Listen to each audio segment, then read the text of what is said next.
has been an incredible volunteer, former first selectman, former member of the Board of Finance, the Board of Education, and sadly, he is no longer a resident of Madison and will be leaving the state of Connecticut soon. So the board really wanted to express our appreciation to Gus for all his many years of service.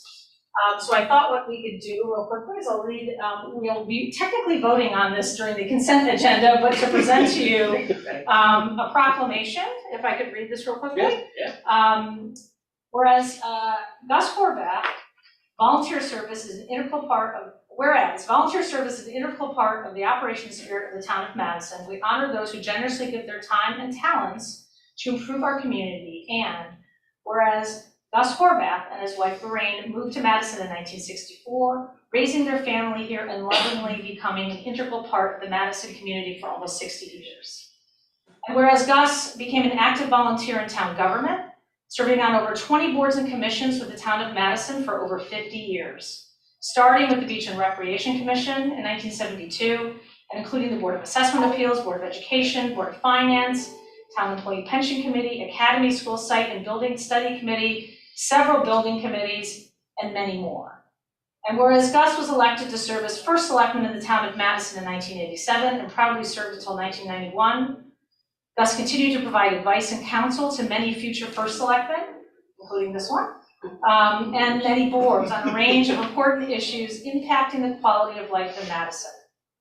And whereas Gus received the Donald Rankin Community Service Award in 2020 for his tremendous impact on the town of Madison, including over 50 years of service, Gus contributed his time, energy, and talents to make Madison such an exceptional place to live. And now, therefore, we, the Board of Selectmen of Madison, do hereby recognize Gus Horvath for his hard work and tireless efforts to improve the lives of the residents of the town of Madison and wish him well in his future home. Dated Madison, Connecticut, this 29th day of November, 2022. So with that, on behalf of the Board of Selectmen, Gus, we wanted to give you this proclamation, and then there was a card, which is here, I guess. I'll put it in the envelope. It's been, oh, you didn't sign it quick, okay? a list, and I have to say that Nancy and her team, let me go around here and present this to you, did a lot of digging, and I'm sure we did not get a hold of all the things you served on. So there were a lot of these yellowed index cards she had to pour through to find everything that, the list of what we could find in town records at least. Thank you. And I'm sure it's not complete. The proclamation and then just a token of our thanks for your years of service. So thank you so much, Gus, and I wish you all the best of luck.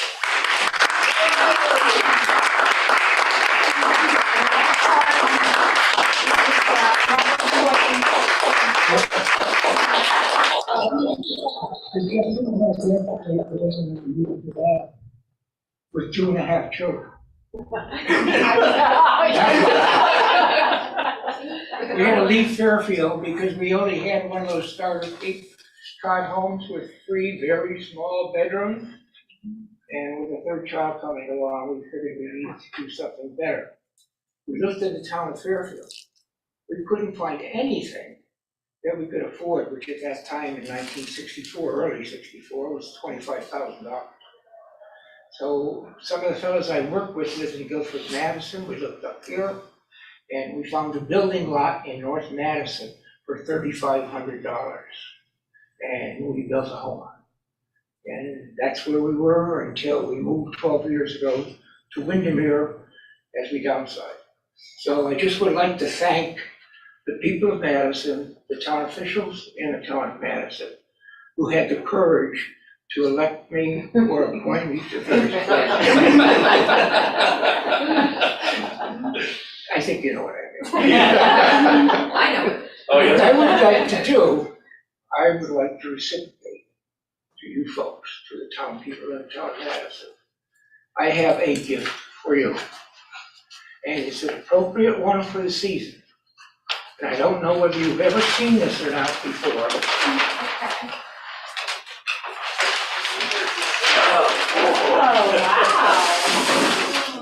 That is Christmas Day in 2018, Christmas morning. And all through the town, not a car was parked. So Lorraine and I That is are awesome. donating this to the town. I don't know whether this wall on the back side of it, that it would fit, I would like to see it Okay, in the Yeah. town lobby. okay. And, it's great. the pictures are on the back. And just by coincidence, something very sad, I know you're all aware Lorraine passed away. The gentleman who took this picture passed away on the same day. Now, how's that for a coincidence? So again, thank you very, very much. And I appreciate all the things that the folks in town of Madison did for me. And I reciprocated with what I could do. Thank you very much. You guys, this is a great addition. That nice. We were just talking about how we have so many maps on the wall around here. We need something new and fresh and different, so I think it's a great photo. The story his wife told them Yeah. is there were two cars parked up at the top hill where he was driving through town. He ran back home. He's a professional photographer, obviously. And he ran home to get it. And he found the two people who owned those cars and he asked them to move them. Christmas morning. Just amazing how things like that. No, And this again, is 20 after 9 Yeah. on Christmas morning, 2018. Yeah, that's great. So thank you very much. Yeah, well, thank you.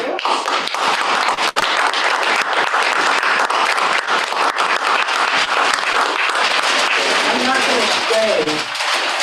So,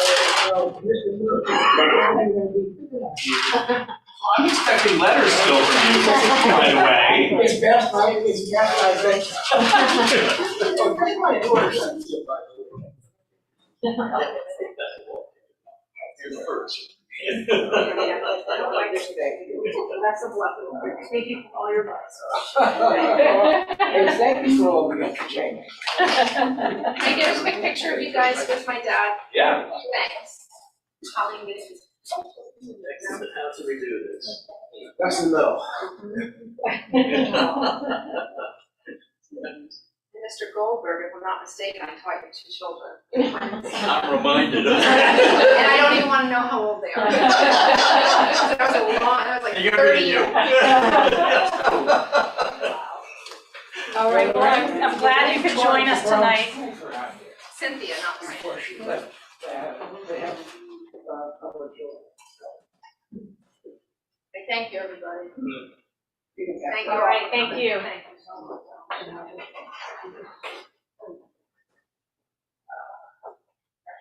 Okay. Yes, yep, I got it. What do you have? Do you have your cane? Nope. Okay, thank you. So real quickly, so that was a nice, always nice change of pace after public hearings. Just to, So I'll move the consent agenda. well, I was just Or gonna you real look quick at on my update, I just wanted Oh, to okay. highlight real quickly for the public, you know, talk a little bit, we're gonna talk later about the charter, but just to show some statistics, I don't know if the board saw, you know, great support and passage for the new town charter.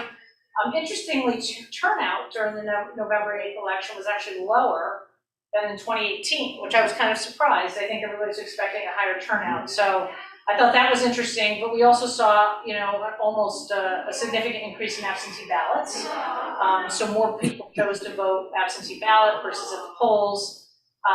But overall, a very good turnout and grateful for support of the charter. So we'll be talking about that later.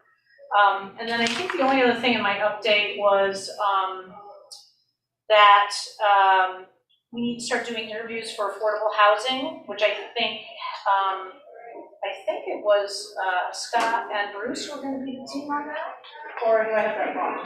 Did you volunteer us for that? I maybe, I think you are. We'll have words. I think, I don't remember. and then we're gonna launch we need 2 public members for the facilities committee, we'll launch that, so hopefully the interviews by the end of December, we can have the affordable housing committee finalized. And then just for the public's benefit, we will be having a meeting to talk about the floodplain ordinance on February 3rd, or December 13th. And we will be bringing short-term rentals back on the agenda. That'll likely either be possibly the 13th, we'll talk about that, or most likely on December 19th. So that was my update. Any other selectmen comments or liaison comments? I just have one quick one. Just a reminder that back in April and May of 2022, Madison Youth and Family Services and Madison Police Department did a social work outreach pilot program that was deemed very, very successful by, I think, all parties involved. And in speaking with the team, they are very interested in coming back and presenting to this Board of Selectmen the outcomes of that pilot.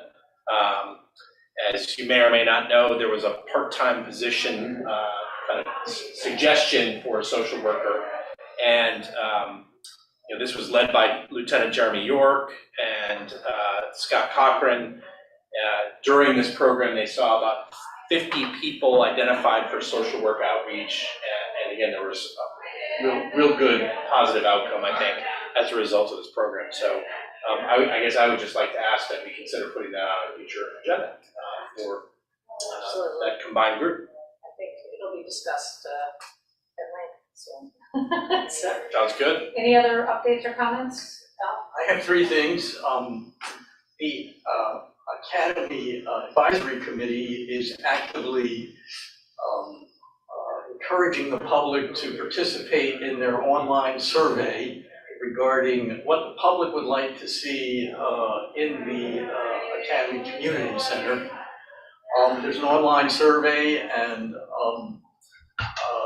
there are already more than 600 responses have been received, and hopefully there'll be many, many more. So that's actively underway right now. The survey is open until, I believe, January 13th.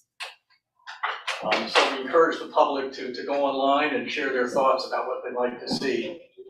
The Academy Building Committee has established a timeline for the selection of the architect, and it's basically about the end of January. They will have made a recommendation to the Board of Selectmen for an architect to work with them to further design the building. My third comment has to do with last week, the town of Madison hosted a federal government agency, the Small Business Administration, who selects one town in Connecticut every year to come and visit and highlight the results of their grant programs. And during COVID, the federal government sponsored a number of programs to help small businesses be able to stay afloat. And the regional director of the Small Business Administration, Catherine Marks, scheduled a visit to Madison last week to visit 6 of the small businesses which took advantage of the funding. And joining her was Senator Blumenthal, Congressman Courtney, State Senator Cohen, and I'm probably leaving somebody out, but it was, the event was held at the Madison Theater, the movie theater, which was one of the businesses that did receive some help with the funding. So that was a very well-received event, and the dignitaries marched up and down our Main Street, visiting with 6 of the businesses which were kept afloat by some federal grants during the time of COVID. So I guess we were very honored to be the host of that, and all is well.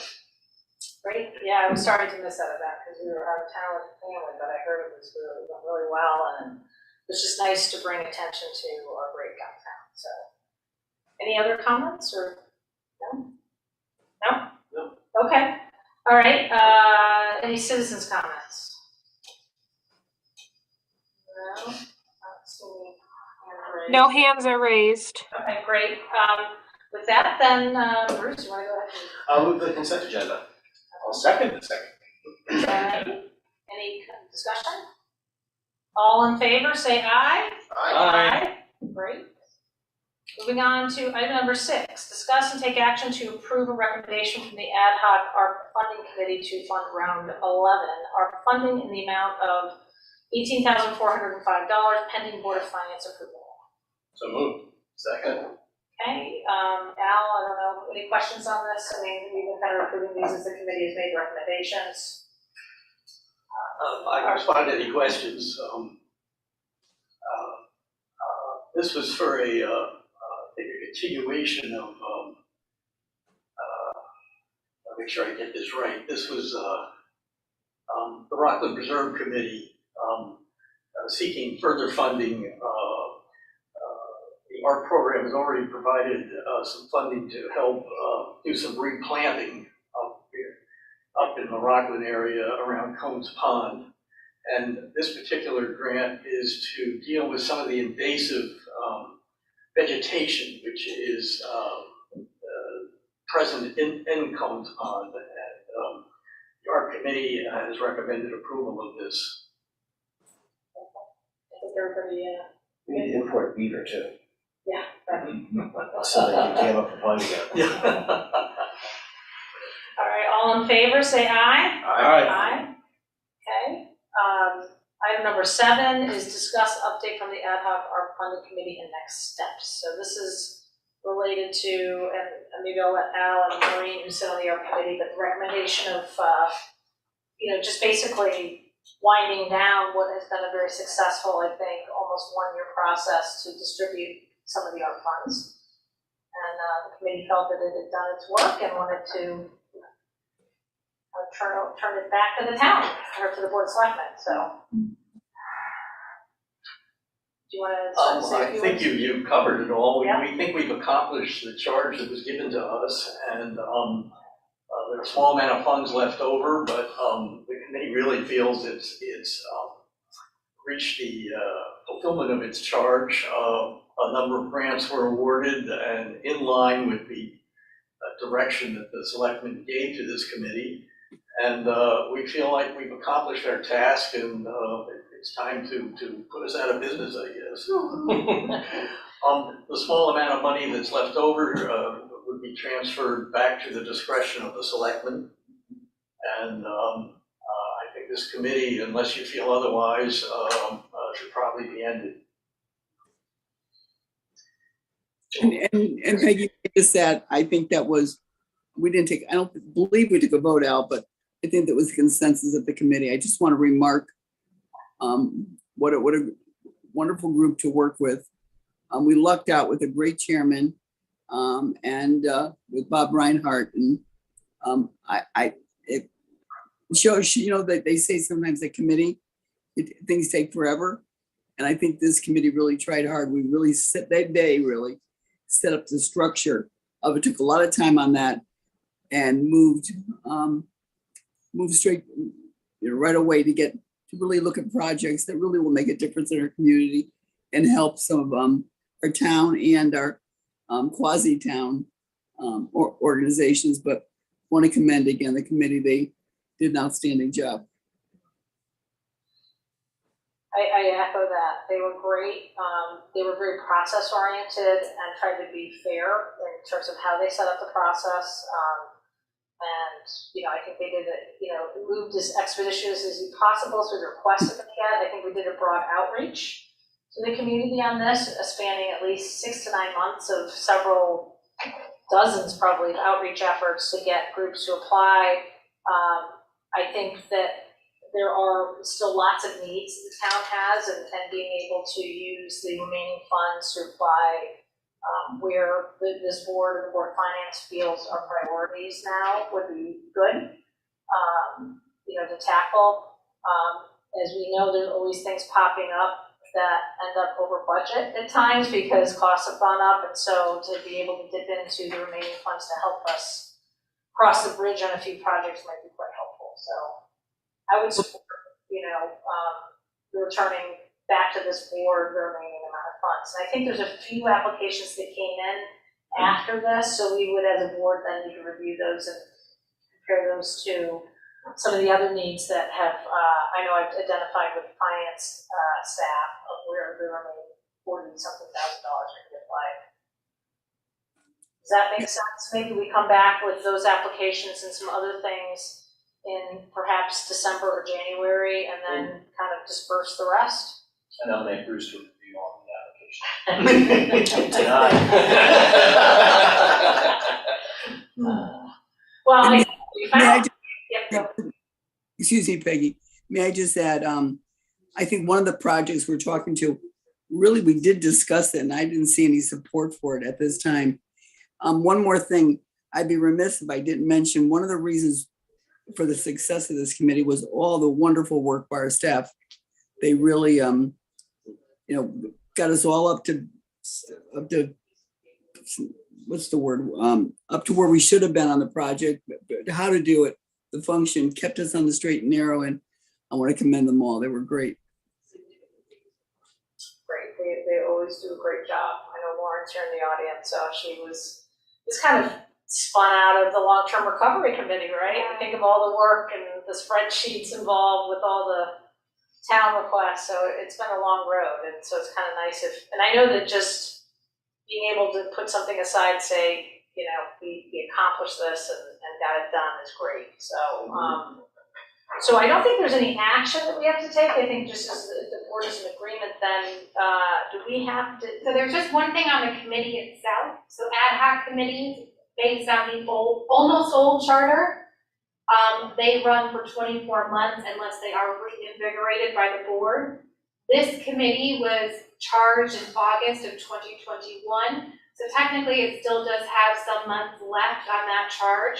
So they could continue to meet. They obviously don't need to, they're returning the money to you. So process-wise, we should probably vote to disband that committee and make that just official in the minutes that they have fulfilled their charge. So we open the agenda. So we can do that the next agenda, the next meeting, right?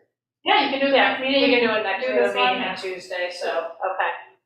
We'll do that, because they don't technically control the money. There's no appropriation needed. It's just more of a, okay, all right, so we'll plan on doing that at the next meeting,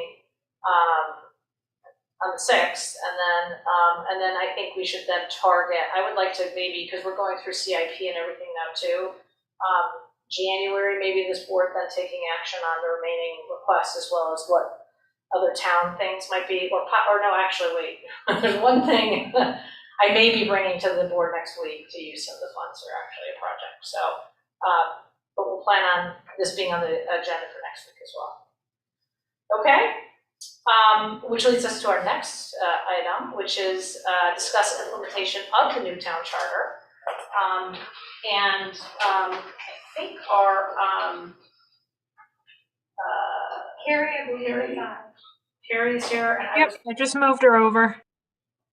let me get that spreadsheet up to share on the screen. I just not as prepared because I thought I was gonna have time in between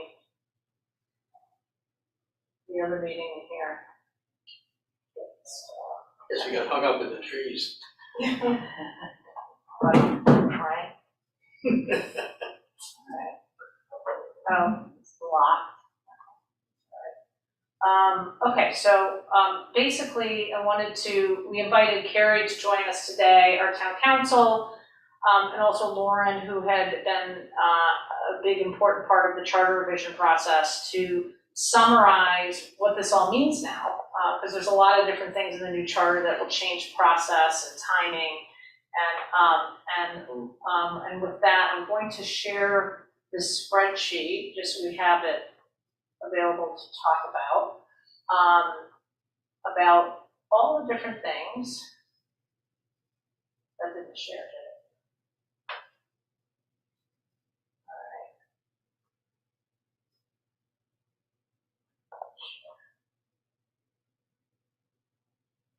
right. Okay, there we go. Beautiful. Okay, great.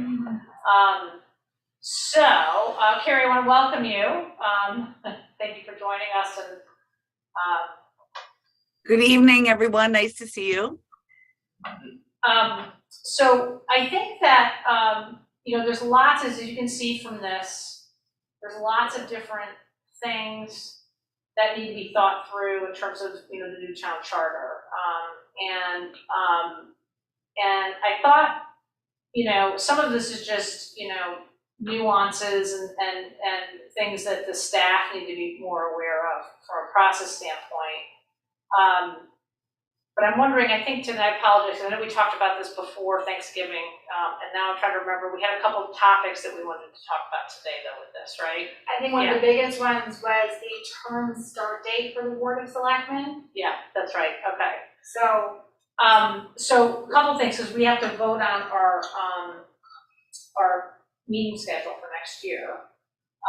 And now that the new Board of Selectmen meets the first Monday after Thanksgiving with the new town charter, so this is after the November elections, there's several weeks that are kind of like a lame duck weeks, I guess, so to speak, for the existing board. So we've recommended changing the meeting schedule a little bit, and then the swearing-in ceremony for the Board of Selectmen would be on the Monday following Thanksgiving. So that's one of the changes that we'll be voting on the revised schedule. I think it's later on in the agenda. The other thing I wanted to talk a little bit about was the boards and commissions, because that's probably going to be the most time-consuming work for this board. The new charter has a 2-year clock ticking, where we as a board then need to either create an ordinance for a board and commission in town, because there's nothing in the charter except what's required by state statute. yeah, so the charter went from listing about 20 boards and commissions to now only listing 9. And those are ones that are statutorily required.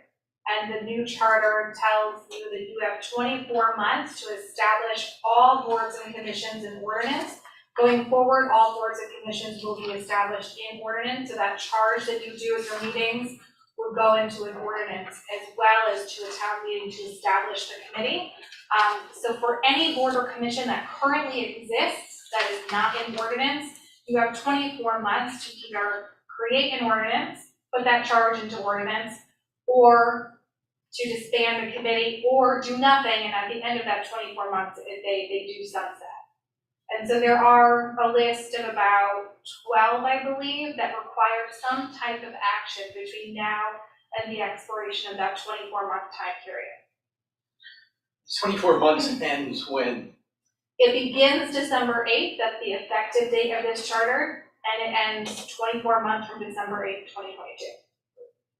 What I've been advising the groups that I liaise with is that this is a moment in time for them to weigh in on their charge and activities and scope of work, and advise us, because as a practical matter, I don't see us picking this up really bigger until after we've put the budget to bed. And so they've got the whole budget season to begin to discuss as a commission or committee what tweaks they think they would want to see to their thing. So I would put that out, that maybe we should give that advisement to all the chairs, that if they want to reimagine or fine tune their current charge, this is an opportunity for them to do that. I agree. I think there are a couple that are going to need, probably, that we've talked about doing some like merging of a couple committees. Right. And one thought I had, and then there's others in there that I think we just need to basically some sort of eliminate or I don't know what the appropriate term is, Carrie, maybe you can help this. Some of the defunct boards that we have, where we don't have anybody on them, like what action would we take to disband them? Is there like a vote we would take, or? Yeah. So obviously, if it was, if they were already created by ordinance and you were going to disband them, you would effectively be repealing the ordinance. But if I understand correctly, the majority of these are ones that were in the charter, so they've already been removed from the charter. So I think a simple resolution, I mean, you can wait the 24 months and then they evaporate, or in order to expedite the process, a simple resolution by the Board of Selectmen to eliminate the commission or committee that's at issue would be sufficient. Okay, because I think that it would be better to be proactive, because, you know, some of them are defunct, there's others I know that we've talked about, for example, the job evaluation committee. You know, that's kind of a legacy committee that has been around because there was no professional HR department, and so the intention had been that that would be something that would be probably seen as not needing to be reordinanced, but we do have people on it, right? I think maybe thinking through how we kind of work that out, you know, over the next couple of months would be helpful. And then some of them we have nobody appointed to, like the Building Code of Appeals or Landscape Commission. So those are simple ones to take some sort of, and I'm not sure, do we know which are ordinance versus were in the old charter? You've got like a list of all that? I have a schedule of the Okay. ones that are currently in ordinance, so you would have to actually go over, like Carrie said, repeal that ordinance versus ones that were in the charter, are no longer in the new charter, and are not in ordinance, that you could just disband by resolution. So I think that maybe what I'll suggest doing is we come back to the board with a list of like the 3 columns, one that we know we're gonna wanna keep and we need them to rethink their charges, ones that we might be merging with others. For example, there's been a lot of discussion with coastal resiliency, flood erosion control. There's also been discussion about energy efficiency, conservation, becoming sustainability. So those are ones that we're gonna like merge or recreate. And then there's gonna be the ones that we might not continue going forward under the new charter with. We can maybe go through that list. And then to your point, you know, it may be a while, you know, before we get to rethinking all that, but it gets the board's thinking. So I think that's gonna be the thing that we're most involved in. You know, there's other things in here that we might wanna tackle a little bit, you know, I was trying to think, there was something else that I thought was important. I mean, the whole budgeting schedule, we're pretty much sticking to the way it used to be. I think that's gonna be a conversation for next fall if we wanna move up the budget schedule, but right now we're pretty much still falling within, what was the old budget, with the May referendum? I think The only difference that Jacqueline made on the budget workshop schedule for this year is giving you a little more wiggle room at the end where the publication notice is only a 5-day notice in the newspaper now, not a 10-day. So that doesn't clog up the end of the budget workshop schedule with that 10-day public notice of printing the full budget, the whole 7 pages in a newspaper. So that I know she did, when she brought you the draft budget workshops, you and the Board of Finance, she presented it to you in 2 forms. If the charter passed, and then one if the charter did not pass, we were stuck with the 06 charter. So that is taken into account, but for next year, you will definitely be able, I think, to cut down the total month-long process and run it a little bit smoother because you have a little bit more wiggle room without having those 2 10-day notifications for public hearings and for the legal notices. And I think ideally, just talking to town staff, there's a preference that the referendum could happen at the end of April, which is what most communities do in the state now. We're one of the last votes in the state. And some of that is just really how we, you know, it was mandated because of the charter and then how the scheduling process worked. So I think some time over the summer rethinking that, looking at the calendar, we can come up with some new ideas about how to change that. That's something the board can talk about. The other thing is just real quickly on the appointed commissions. Nancy did send out, or is sending out a letter, right? Yes, she sends out a letter for January 1st to all boards and commissions, notifying them how they have to start their program for the beginning of the calendar year. We have to set their meeting schedule, and I think the point Peggy was about to make was the chair term limits that you all added when the charter came to you to review.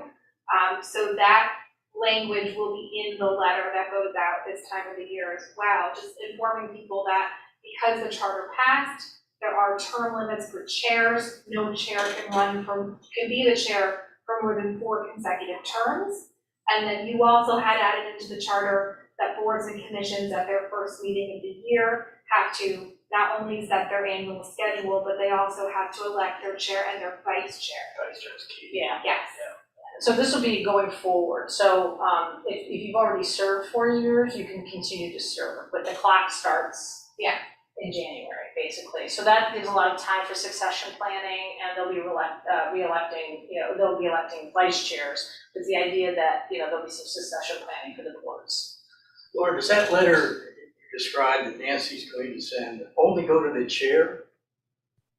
It goes to a lot of people. So it goes to all of the staff liaisons to every board and commission. I believe the 5 of you also get a copy of it. I know at least Peggy does, but I thought it was the whole board of selectmen. And then one copy does go to the current chair who would be outgoing with the instruction that they have to share it at the first meeting of their committee in January. Share all the information. So it's not just a letter, we also give them a template agenda so that everyone uses the same agenda format, and a template set of minutes that they use the same minutes format. And we also give them a high-level breakdown of FOIA so that they understand what the posting and notice requirements are for their different types of meetings. That's a powerful lot of information. Yeah. Wonderful.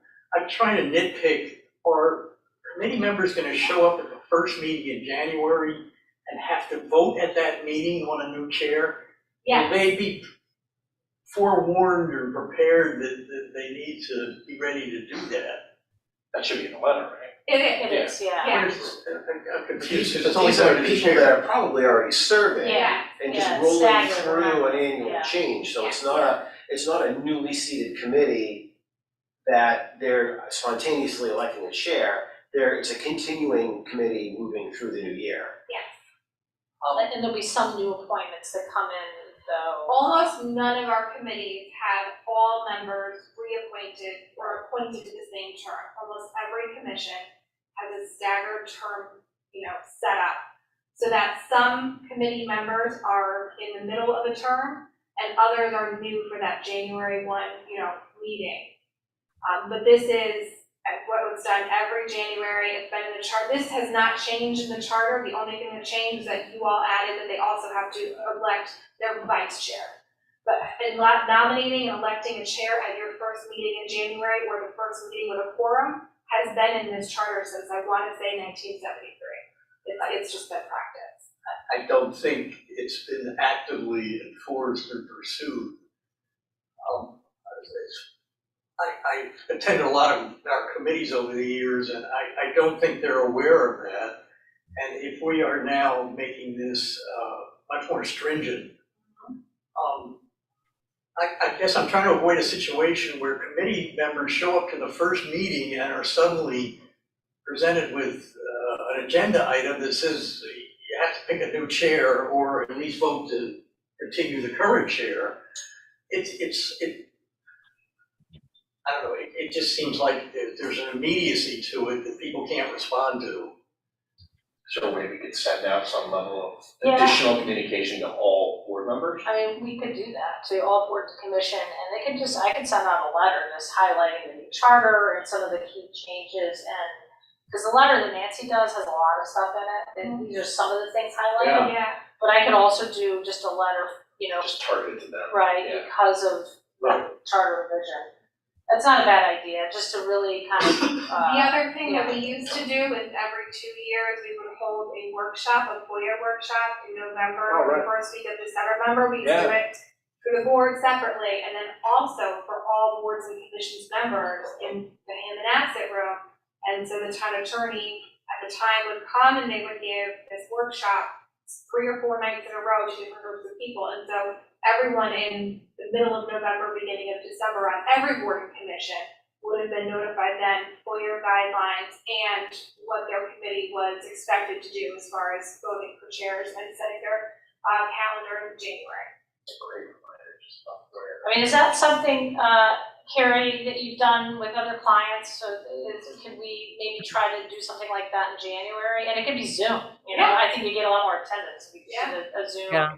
workshop, you get everybody done, So I was gonna raise my hand, but I wasn't fast. Go ahead. I wanted to comment on a couple of things. And so just so I don't forget, before I answer your question, the fact that some of these commissions or committees are going to be consolidated or disbanded, I would recommend, Peggy, when you send out that letter, if a commission or committee that somebody served on is no longer going to exist or is going to get consolidated, perhaps an invitation to ask them if there's another board or committee that they want to serve on, so that, you know, anybody who really does want to give service to the town of Madison and suddenly finds themselves without a committee understands that they're being invited to potentially participate in other commissions or committees, because you know how hard it is to get volunteers for a lot of these things. So that's number one. Number two, I lecture across the state for CCM on FOIA and conducting public meetings. And so I would be happy, we do this all the time, to do an in-service webinar or whatever Zoom meeting, and you know, invite all of the, you know, the board and committee members and board of selectmen and any relevant staff that you deem appropriate, and I'd be happy to do that. I already have a PowerPoint. So, Okay, I think that would be great, that maybe we could schedule like 2 different dates of a webinar in January, because then the new committee members will also be on, I guess, because there'll be some reappointments or new appointments in January. So we'll work on that.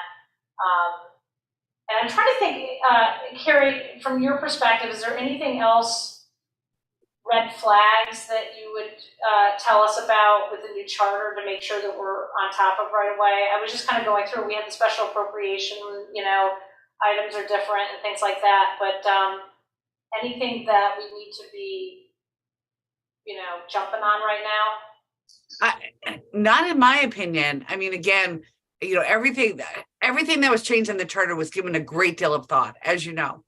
Not only did your charter commission spend a great deal of time, but you as members of the board of selectmen did as well. And so I really feel a lot of thought went into it, and I don't see where you know, you're in an urgent position. I would say that you do definitely want to prioritize putting together that list of commissions, boards, and committees that you feel are imperative, that are no longer in the charter, and you know, commence working on creating those committees, either by ordinance or otherwise, so that, you know, it doesn't fall through the cracks. I think that, to me, is the most urgent thing that you need to start looking at. And for the process for that, can we do that all through, you have to have a separate ordinance for each one? I think it would depend on the board or committee or commission that you're talking about. Okay. Again, there are some where there are a lot of statutory provisions for. Those I would recommend be by separate ordinance, because there's going to be statutory implications that could vary across the board. But then for some of your other committees, the ones that are not mandated by state law, but that you think are a good idea, you know, in my mind, you don't necessarily have to have an ordinance, but you could, or again, just constitute a committee or subcommittee as you deem fit. That'd be an ad hoc though, or? Yes. Okay. But this charter specifically says any permanent board or commission has to be established in ordinance. Okay. So we do have to, and the practice that we have had we're about 2/3 in ordinance right now, so you're in very good shape. Yeah. But those ones that are in ordinance now are in the chapter that they are applied to. So for instance, beach and recreation is in the chapter on beach and recreation. Senior tax freeze appeal committee is in the taxation, chapter 20. Yeah. So that's what we would do with these other ones, I think would be keeping consistent with the past practice, is taking something that is not currently in ordinance, determining where in the chapter edge it would fit, and if it doesn't, then perhaps we have the chapter 23 miscellaneous boards and commissions, because they didn't kind of fit anywhere else in the code of ordinances. But everything else should go into the chapter that they apply to. Well, I was just trying to think from a process standpoint, could you do multiple ordinances. Like bundle. Yeah, bundle Yeah, so them in one public hearing In and our yeah. charter, it just says that an ordinance requires an evening public hearing. So Yeah. yes, you would just do an evening public hearing and we've done this before, right? We've enacted multiple ordinances at one time Yeah, before. okay. We did an evening public hearing to hear Okay. comment on the establishment of these 7, sections of the code of ordinances. Okay. And you go into your regular meeting and you vote on them separately. Yeah, But it's just, and then now that you're doing consent agendas, Yeah. you just put them in the consent Right. agenda. right. And then pull out the 1 or 2 that might be a little more complicated or Yeah. bigger discussions. Okay. Because I always thought, oh my God, we have to have for every one of these a separate public hearing. No, I one public hearing on multiple Yeah, items. yeah, okay. The only other thing. And just to be clear, obviously, correct, any permanent committee or board would be by ordinance, but you can often have more temporary committees or subcommittees. And I don't want you to be thinking that you have to create an ordinance for every single little subcommittee or committee that you create. Right. So I don't want you to think that that's required, because it's not. Hey, Carrie, may I ask a question? Mhm. Just to make sure the Board of Selectmen has an out. One of the changes was, and I believe it stayed in, was that a no chairmanship over 2 years, every 2 years it would have to change. In the case where no one else will step up, what would the Board of Selectmen do, and are we covered to take care of that? Yeah, I mean, we but I've seen those arguments or conversations on boards. We're now requiring a vice chair to be elected, so I think there's a presumption that the vice chair has to become the chair. Right? If there's no chair that can be elected. I mean, in abstention, the vice chair becomes the chair anyways, right? So. Well, but they're on the same term. So I think Noreen is she's gaming out a worst case scenario. right. What do we do when the chair and the vice chair or they're turned out and nobody steps forward? Right. Is there a mechanism for the Board of Selectmen to appoint a chair? exactly. That would be my, again, there are some statutory provisions that would echo that. And so I think that would be the fallback position, would be that the Board of Selectmen would pick. All right, you know what? I just want to make sure it's something so simple if we cover it now. Yeah, and it is 4 years, not 2 years, Noreen, but it's a good point. So we have the ability to appoint somebody if we had to. Yeah, fingers crossed it never happens. Well, and that could be in the case of a tie, an unresolved tie as well. Right. If you have a board or committee that's, that's stalemated on who should hold each, position. The tiebreaker could be decided by the Board of Selectmen. You would hope that reasonable minds would prevail and everybody would, like a judge would say, go back to the jury room and figure it out. But in the event that doesn't happen, I would say the Board of Selectmen would be the tiebreaker. Well, there is a substantial pay increase going from a general member to chair, so. Big time for it. That and a cup of coffee, right? Kerry, I have a question for you. Our Board of Finance is now going to have 7 people. Does it operate until next November with just 6? So you're effective, I don't have that provision immediately in front of me, but the charter takes effect on December 8th, correct? Yes. Am I correct? Okay. And so the Board of Finance, I'd want to look at it, but I believe it would not take effect until the next term. Yeah. Yeah, that was my understanding, because I think we talked about that when we were doing We talked about that. Yeah, it would be with the next election. That's when the clock starts. Yeah, Yeah, well, that's same what thing we with have. your 4-year term, same Right. thing with your term start date, that's all next election. Right. Kerry, my next question, another nitpicking question. We now identify moderators for town meetings. Thank you, because I was gonna bring that to you. I know. Because you have a Go town ahead. meeting, your annual town meeting, that would be coming up in about a month. And the new charter says that you have to elect or appoint 5 town moderators to serve for 2-year terms.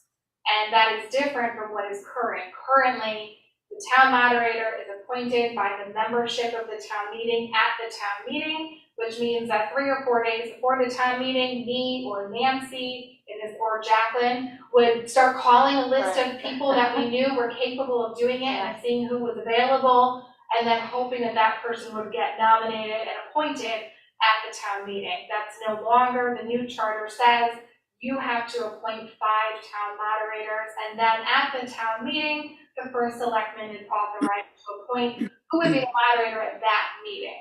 Of the So- 5 or whatever we have. Of the 5, yes. But you do have a town meeting, you know, your annual town meeting is next month, so you Yeah, probably want to consider appointing town moderators at the same time that you appoint and reappoint all other terms on boards and commissions, which is January 1st. Can we appoint you? Absolutely not, I'm not. So I know Nancy has a list of 4 or 5 people, so what I'll Right. do is get that list and then maybe share it, and then we wanna have a nice mix of people. Yeah. And, Yeah. and a lot of times it's just a scheduling thing, Yeah. to show up, you know, so that's a good, I had read that, and I'm glad you brought that up. Okay, so there's gonna be more, I know, but Yeah. I think for today, this gives us a little bit of idea of priorities of the work ahead. There was just one other thing. Yeah. Only because we talked about, a little bit about ad hoc committees, because you have several ad hoc committees currently charged, potentially more, I'm sure, because you do have a lot of ad hoc committees come up throughout, you know, the year. The new charter does say that those ad hoc committees, that 24-month thing that's applying to the ARPA committee is no longer. You have to put the term or the time period end date into the charge. So just something to be aware of if you are thinking about establishing any ad hoc committees in the near future, the charge will have to say when that committee, their work needs to be completed. It would have to be specific in the charge. And we can always extend Can that it be if we more, have to. yeah, can it be more than 2 years ever? I mean, we believe could- so. yeah, I will make sure. I don't, Carrie, you can correct me if I'm wrong. I don't believe that it's statutorily restricted to 24 months. No, I mean, these are ad hoc committees, right? So these are committees that you're creating based on policy decisions and your, you know, ability to govern. So again, unless there's a statutory provision that overrides that particular commission or committee, like for example, a charter revision committee, you know, there's limits on what you can do and not do because there's statutory timeframes for that. But any kind of an ad hoc commission or committee, that's up to you. I would caution you that there's probably a fine line between, you know, an ad hoc committee that has no terminus and a permanent committee, which requires an ordinance. So you will want to give that some thought. If it's something you want to be. Yeah, I'd rather, it's more, you put a date, but then you can extend, Yeah, right? and I'm You know, thinking, and like- that's more versus like, oh, we have to terminate it because Yeah. it's the 2-year mark. And so- I'm thinking like the building committee that you have right now. Right, there's gonna be 4-year possible. Exactly, where we know that that has an end date, we Right. know it's not going to be permanent, but we also know that their work is going to take much more than 24 months. Right. So you can put that in the charge going forward, you know, to end, you know, whatever, 4 years, 5 years Right. after the establishment date. Right. And of course, their charge or what it is that they're, you know, being charged to do is also going to circumscribe that time frame. So for example, the building committee, the charge is going to be that this committee is going to oversee the school development or the building development or the, you know, whatever it is that they've been charged to oversee. So that also sort of helps to circumscribe whether the committee is temporary or permanent.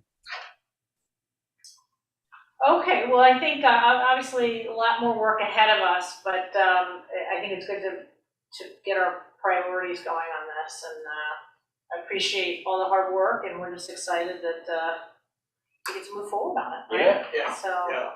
Feels good. yeah. All right, well, thank you, Carrie. Thanks. Welcome. Yeah. Anytime. It was good to see all of you. Good to see you too. Thanks, Lauren. All right, thank you, Lauren, too, for all the work on this. So more to come, right? I know, now we got to deal with all the Board of Commission charges, so.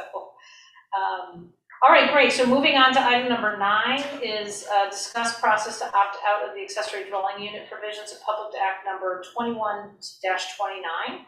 And with this, I'll invite up our town planner, Erin Mannix, who the board got a memo outlining what this is. Multi-page. Yes, it was very Multi-page detailed. memo. Probably written more for the Planning and Zoning Commission than for us, because we don't like as much detail, but it was very helpful to understand this, and I think maybe just opening up for questions rather than rehashing it. Questions specifically on this for Aaron? So, Aaron, thanks for getting this out in advance. It helped a lot to be able to read this and digest it before the meeting. If I were to summarize this, the logic here is by opting out, we preserve the most options for how we manage the ADUs moving forward, which allows us to, at our discretion, adopt or be more restrictive or less restrictive than the state statutes. So this is a vehicle for us to be as flexible as possible. Is that a good summary? That's correct, Bruce. Yes, that's correct. And in the words of our land use attorney, it makes life simpler, where you're not necessarily, having to amend your regulations every time there's a new provision proposed and approved in Hartford.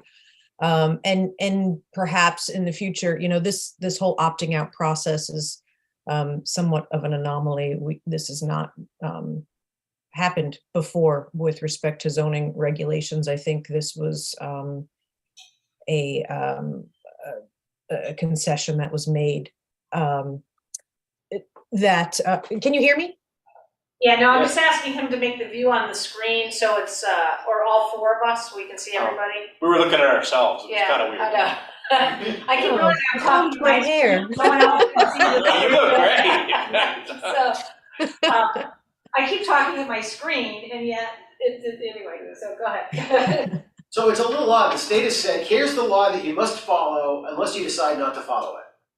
Well, sure. If you recall this, the original bill that was proposed in Hartford, it was part of the whole desegregate movement, desegregate Connecticut movement that drafted the original bill. And I attended those public hearings, and I think my number was called somewhere at 2 a.m. during that process. It was extensive testimony.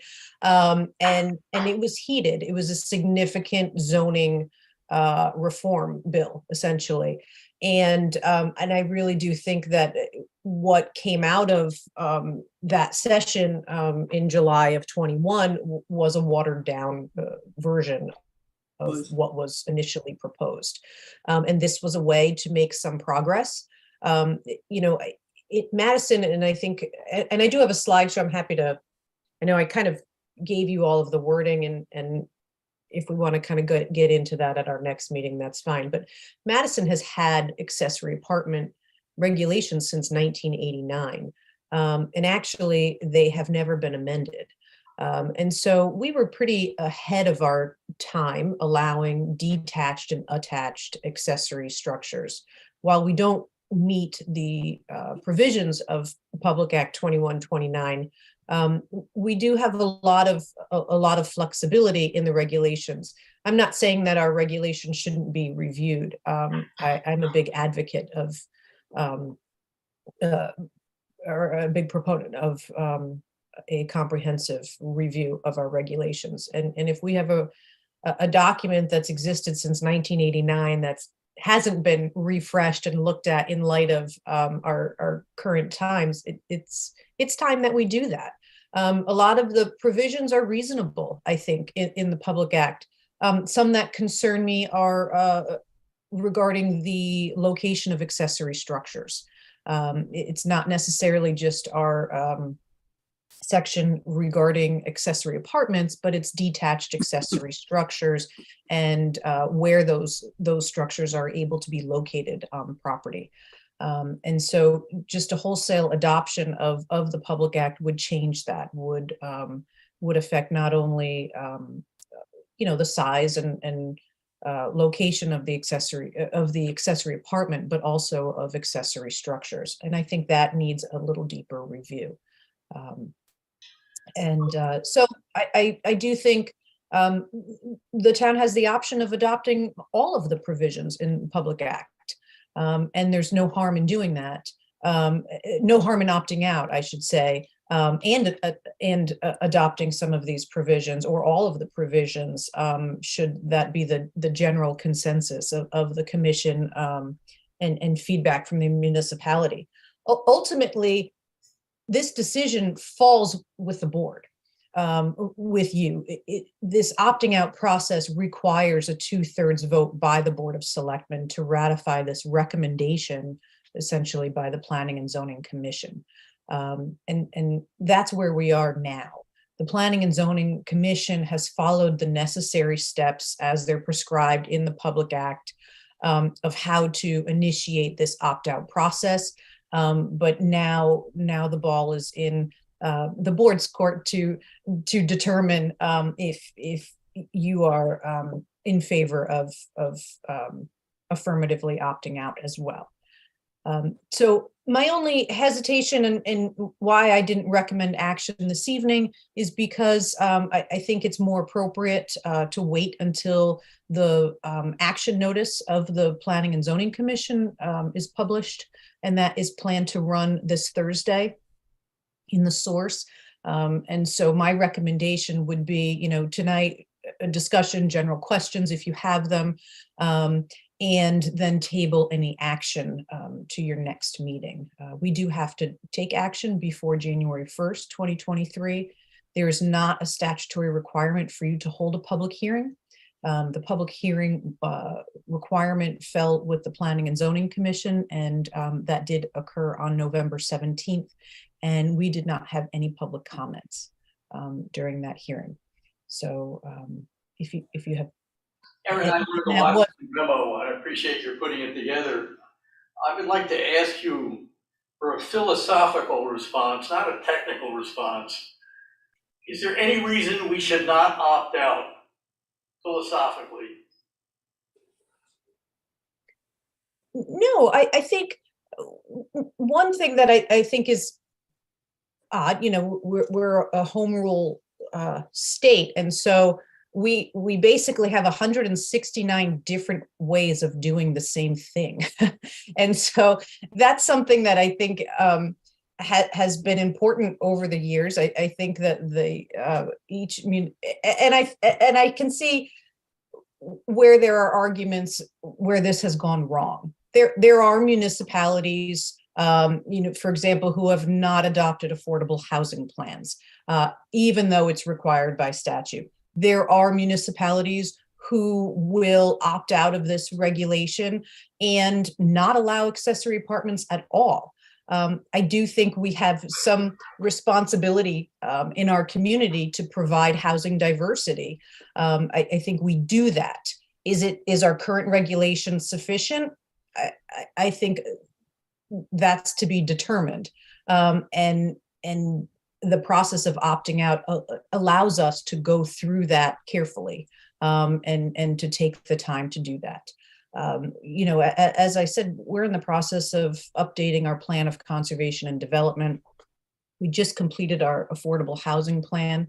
Accessory apartments help provide diversity, and they help provide that lowercase a affordable housing, instead of the capital A affordable housing that is deed restricted or meets that 830G definition. But this does give the opportunity for additional income on properties. It allows for either our senior residents or younger generations to come into town again, to move back to town. And I think it's important. since 1989, we have, through the accessory apartment regulations, approved over 100 accessory dwelling units. So we do have those in our affidavit records, which is one section of our current regulations that I think should be reviewed, because that's a bit of a hassle for both residents as well as staff to collect those on an annual basis. But yeah, no, I don't see any downfalls to opting out. I think it really depends on the goals of our community, the goals of the board and the Planning and Zoning Commission, and the feedback that we receive when we draft our plan of conservation and development to see what direction we want our community to go. So I do think we have responsibilities, and I think those responsibilities can still be met, and we can achieve our goals through opting out. Thanks. Erin, may I just ask you, Yeah. the part of this legislation that I get more comments on is the by right. The whole idea of does the neighbor have a right to stand up and say what they think? I've been told that the town of Madison already honors that by right. That's And I've been correct. told, okay, and I think that's what people don't understand. So People by think right, change. right, I can define what that means in the statutes for you, Noreen.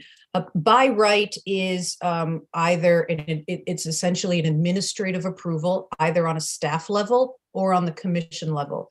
So a site plan application requirement that goes before the Planning and Zoning Commission is considered an as of right activity. To the point where the statutes indicate that a failure for the commission to act within 65 days is an automatic approval if it meets the the bulk standards of the zoning regulations. The same goes for a subdivision application. If it checks the boxes, it shall be approved within 65 days. So that's currently how we have our zoning regulations set up for accessory apartments, which I think I was surprised actually when I had gone through the regulations as a resident going through and building an accessory apartment on my property, that it was an easy process. It doesn't mean that the structures don't have to comply. If you want to build a structure that's too close to the property lines, or it's too tall, or it doesn't meet the bulk standards, then you're subject to requesting a variance or seeking relief of the zoning regulations. And that requires a public hearing process. But the simple fact to convert an existing space or add a compliant addition onto a building, or add an accessory structure that meets our regulations, there's no requirement for public comment on that, no. So if we do opt out, or let's say we don't opt out, the recent project that was so controversial, the ledges, would there be a point where interested parties and neighbors would not be allowed to get up and give their view on that project? That's not an application for an accessory apartment. That's under a separate provision within the zoning regulations. That most uses actually in town are permitted by special exception. And a special exception by statute requires a public hearing process. And as I indicated, any applications before the Zoning Board of Appeals also requires a public hearing. It is at the discretion of the commission that they can hold a public hearing on any site plan application as well, which you'll see often with an 830G application that comes in as a site plan. The commission has the discretion to hold a public hearing. It just doesn't extend their statutory time frame to what you're still stuck with the 65 days. So Okay. you can get that public feedback. You're just limited to how long you can I go think through that- that process. The change would be what the ADU looks like, because the state says you can have 1,000 square feet, whereas our regulation says 800, right? So you can, Right. by right, do an 800 square foot, but if you wanted it to be bigger than that, that would not be allowed unless without a variance, right? You'd have to go through some sort of appeal process, right? You would have to, it's likely that, you know, to obtain a variance, and this is really kind of a whole zoning, Yeah, you know, case law, you have to demonstrate a zoning hardship, a right. unique hardship to your property for a variance, and that's unlikely to be successfully demonstrated if you're looking simply to increase the square footage of an apartment. That's something that I think is a reasonable provision of the new regulations that the town should entertain and consider, is I increasing that square footage. some of the feedback that I had just received when I've gone to these statewide, you know, CCM and stuff, of the reason to not opt out, right, to opt in, I guess, where there's no action taken to opt in, it's just only to opt out, is that it takes the burden off the Planning and Zoning Commission to have to go through what can be a very difficult public process to make changes to zoning regulations. It gives a package now that a town can, it's done, right? There's no, and it takes it out of the hands of the Planning and Zoning, and it puts it in the hands of the Board of Selectmen. So I feel that we've made a lot of progress in our town already because we have ADU provisions, and I feel that there's a commitment to change some of our, because some of these are prohibited, like 3 parking spots. I mean, that's kind of crazy, right? Or, and I think the size of it, you know, there's different things in here that I think if we're trying to encourage, and when we talk about housing diversity, just more options for people, more, you know, whether it's within their, you know, parents' property so their kids can move back and, you know, have their grandchild and they can all be on the same property, they build an ADU, or somebody does it for rental. I think it's good to create more housing diversity in Madison.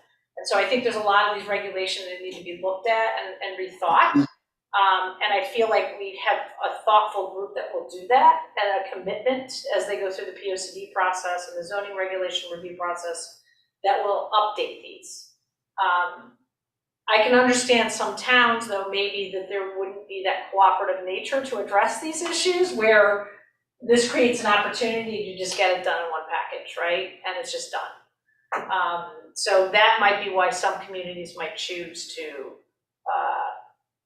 not opt out, I guess, so to speak.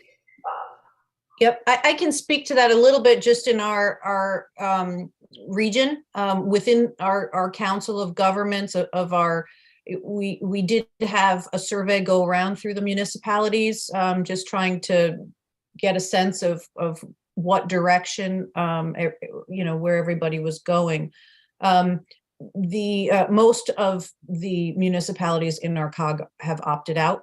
We're in the process, or at the time of the survey, we're in the process of opting out. The ones that decided not to opt out were Woodbridge and Guilford. So all of the other ones favored opting out. In conversation, I did have a conversation with our land use attorneys, and they also indicated that most, actually all of their municipalities that they represent decided to opt out, not at the recommendation of the attorney, but they decided they wanted to preserve their opportunities to amend the regulations as they felt needed to reflect the needs of their community. And both Guilford and Woodbridge, neither of them allow ADUs by right? They don't have no provision. From now, I don't know what's, you know, assuming nothing has changed at this point yet in Guilford. However, as of January 1st, if they're opting in, their regulations will reflect the Public Act. But during my tenure in Guilford, accessory apartments were by special permit, which is the special exception process, as well as detached structures over a certain footprint size. Those were also So oftentimes applicants would have to go through public hearing requesting 2 special exceptions. Yeah, so, Aaron, I want to thank you. And I am aware that the Ledgers was not a accessory apartment. It was a bad example to pick. My thought being though, the idea that is contentious as those hearings were, the fact that we would be under any law that says we do not, a commission can decide not to allow a public hearing, I think is problematic, I would think, for a lot of our residents. So yes, and I don't want to lead you to believe that the new language of the statutes would prevent the commission from holding a public hearing. In my understanding, as of right, is considered either a zoning approval or a site plan application, and that the statutes for a site plan review do provide for the option of holding a public hearing. It's just not mandatory. So whether some communities or some commissions decide that they're going to go that route, my thought is that they've likely decided to opt out rather than just accept the new provisions. But yeah, I guess there could be municipalities who decide to accept the changes, and they could decide to hold public hearings on all of their site plan applications. Kind of defeats the purpose, but you never know with some commissions. Yeah, that's unusual. I would think for a commission to behave that way.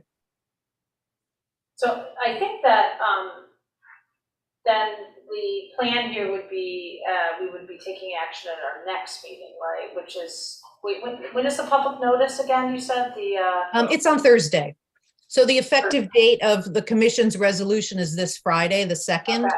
So you could take action. On the 6th, or either our other 2 meetings in December, then we'd be taking action on this, okay. Right. Mhm. Okay, any other questions? All right, so we'll plan on doing that for our next meeting. Great. Next item is, you're Oh, up. I think I'm hanging on for another one, sorry. Yep, she's hanging on. Yep, I'm here for estuary transit as well. Yeah, discuss status of joining the estuary transit district. I just wanted to get a brief update on, we talked about this a while ago, and I know that they were planning on putting together a kind of budget and plan for us. Potentially, if we wanted to join them, there's all different ways to join and expand public transport in Madison. So where are we on this? I just want to. Right. So my last meeting with Sherry and Joe Comerford and the transit district has hired a full-time planner as well. So we were introduced to Brendan, and we kind of were trying to understand what the goals of or the needs of our community, so that we could structure what type of programs we could offer and how that would affect the town's costs for joining the district. And so after that meeting, their planner had come up with, we talked about an idea of sending out a survey to our residents. You know, what do you know about our current public transportation, public bus service, and what are the needs of your house? Would you use it? Where would you go? Would you prefer scheduled bus routes versus on-demand service like an Uber type service? So we wanted to get some more feedback in that sense. So we went, the transit district provided us with a draft survey. Sherry and I kind of went through it item by item and redrafted it a bit. I put it in a similar format. Sherry had an opportunity to review that, and now that needs to get back to the Estuary Transit District so that they can formulate that, and we can, into the actual Survey Monkey, and we can send that out to the residents. As far as specific numbers, I don't have that yet. That wasn't. Okay, so I think that. My immediate charge, so I Yeah, apologize. no, that I knew there was something that, so, just so the board knows, it's in process, we'll get the survey data, that'll help factor in some of the design and everything. Yeah. Well, part of it is the planning of the transit district of, are we going to tie into an existing service that they have, or do our if our residents really just want this on-demand service where they could call ahead or use the apps to do that, if it's for specific doctor's appointments, things like that. Some of this, or are people, do we just need more routes downtown? Do we need more routes to the beach? Things like that. So in order for them to better plan a proposal for us, I thought it would be important to have more feedback from our community first. All right, no, that's fine. I think we'll just table this until we have a little bit more information, and then we can also make sure that we get that survey out to the public, so we have some good information. We could get that survey together, out before the end of the year so that we could start collecting.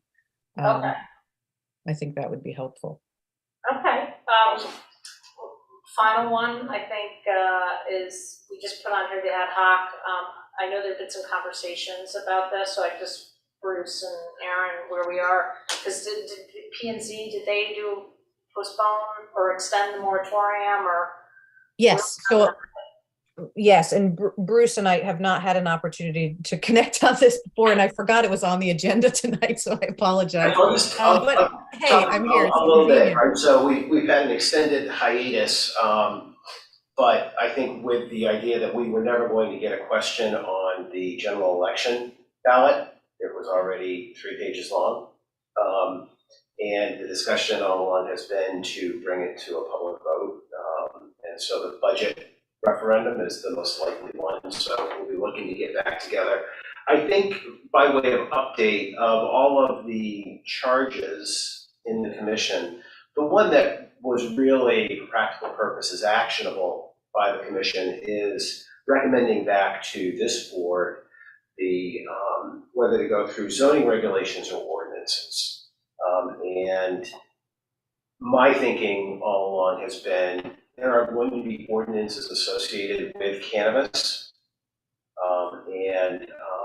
And so probably an ordinance is the right way for us to go. That said, towns are doing both, right? So there are towns that are using their planning and zoning commission and just on the authority, that their authority are putting prohibitions in place, permanent prohibitions in place. And then there are towns that are putting it to voters. What is the vote then? We're actually saying, should the town of Madison allow or issue licenses to cannabis? So it has to be a yes or no question, right? And it would be, are we going to allow it, yes or no? Or are we going to allow 1 or 5 or unlimited? Can I ask you though, why do we need the referendum for this? We don't, Like, okay, so we don't, Okay. right? So to be fair, planning and zoning could exercise their authority and put a prohibition in place. They've chosen moratorium temporarily, which tells me they're probably not interested in putting a full-on prohibition in place. Am I reading that correctly, Aaron? I'm not sure of that, honestly. I think the moratorium seemed the most appropriate because the committee was being formed.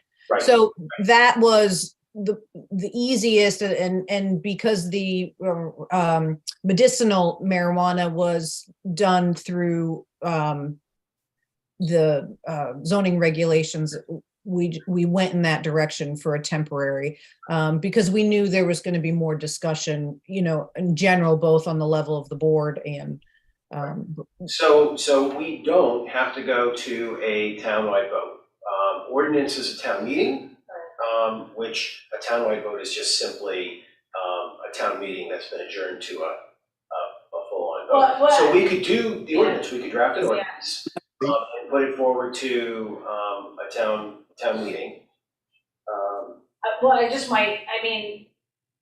referendum, if out of normal course, I think if there were like this like huge discussion in the community about this and like, you know, a bunch of pro people and a bunch of no people. I feel like there's been kind of no feedback at all. So I would agree. Yeah. There, in the months leading up to the state legislation, there was a lot of discussion in the community, in both pro and against, right?